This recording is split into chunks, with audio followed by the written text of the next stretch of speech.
ಅವ್ರ ಸ್ಥಿತಿಗತಿ ಸಾಮಾಜಿಕ ಆರ್ಥಿಕ ಶೈಕ್ಷಣಿಕ ಸ್ಥಿತಿಗತಿ ತಿಳ್ಕೊಳ್ಳೋ ಪ್ರಯತ್ನ ಮಾಡಿಲ್ಲ. ಫಸ್ಟ್ ಟೈಮ್ ಅದು ಕರ್ನಾಟಕದಲ್ಲೇ ಮತ್ತು ಈಗ ತೆಲಂಗಾಣದಲ್ಲೇ ಮತ್ತು ಈ ಇನ್ನೊಂದು ಬಿಹಾರದಲ್ಲಿ ಮಾಡಿದ್ದದ. ಅದು ಬಿಹಾರದಲ್ಲಿ ಸೈಂಟಿಫಿಕ್ ಆಗಿಲ್ಲ. ಆ ಮಾತು ಬೇರೆ.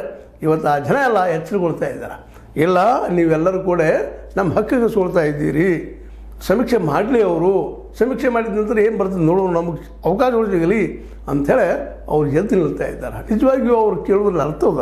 ಯಾಕಂದ್ರೆ ಅವರಲ್ಲಿ ಪಾಪ ಹಣಬಲ ಇಲ್ಲ, ತೋಳ್ಬಲ ಇಲ್ಲ, ಬದುಕು ಬಲ ಇಲ್ಲ.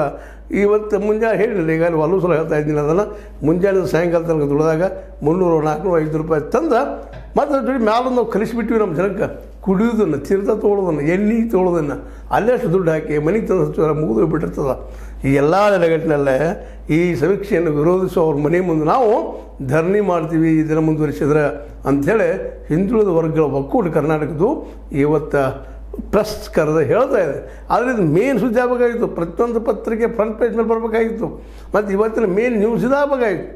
ಎಲ್ಲೂ ಇಲ್ಲ. ನೋಡಿದ್ರೆ ಹುಡುಕಿದ್ರು ಸಿಗೋದ್ರೆ ಯಾವುದೋ ಒಂದು ಪತ್ರಿಕೆ ಮೂಲೆಯಾಗೋ ಅಥವಾ ಒಂದು ನ್ಯೂಸ್ ಯಾವುದೋ ಒಂದು ಸಣ್ಣ ಒಂದು 2 ನಿಮಿಷ 3 ನಿಮಿಷ ನ್ಯೂಸ್ದಲ್ಲೋ ಬಂದು ಹೋಗುವಂಥದ್ದು ಅದ ಇದೆ. ಅದಕ್ಕಾಗಿ ಈ ಎಲ್ಲ ನೆಲೆಗಟ್ಟಿನಲ್ಲಿ ಹಿಂದುಳಿದ ವರ್ಗಗಳ ಒಕ್ಕೂಟ ಇವತ್ತು ಈ ಸಮೀಕ್ಷೆಯನ್ನು ಸ್ವಾಗತಿಸ್ತಾ ಇದೆ. ಅಷ್ಟಲ್ಲ, ಇದು ಆಗಬೇಕು ಅಂತ ಹೇಳ್ತಾ ಇದ್ದಾರೆ. ಇದು ಆಗಲಿಲ್ಲ ಅಂದರೆ ಯಾರ್ಯಾರು ನಾಯಕರು ವಿರೋಧ ಮಾಡಲಿಕ್ಕಿದ್ದಾರೆ ಇದನ್ನು ಅವ್ರ ಮನೆ ಮುಂದೆ ನಾವು ಧರಣಿ ಮಾಡ್ತೀವಿ ಅಂತ ಹೇಳ್ತಾ ಇದ್ದಾರೆ. ಯಾಕಂತಂದ್ರೆ ಪಾಪ ಅವ್ರಂಥ ಶಕ್ತಿನಿಲ್ಲ ಧರಣಿ ಮಾಡುವಷ್ಟು, ಹೋಗಿ ಅವ್ರ ಮನೆ ಮುಂದೆ ಕೊಂಡುವಷ್ಟು ಶಕ್ತಿ ಇಲ್ಲ.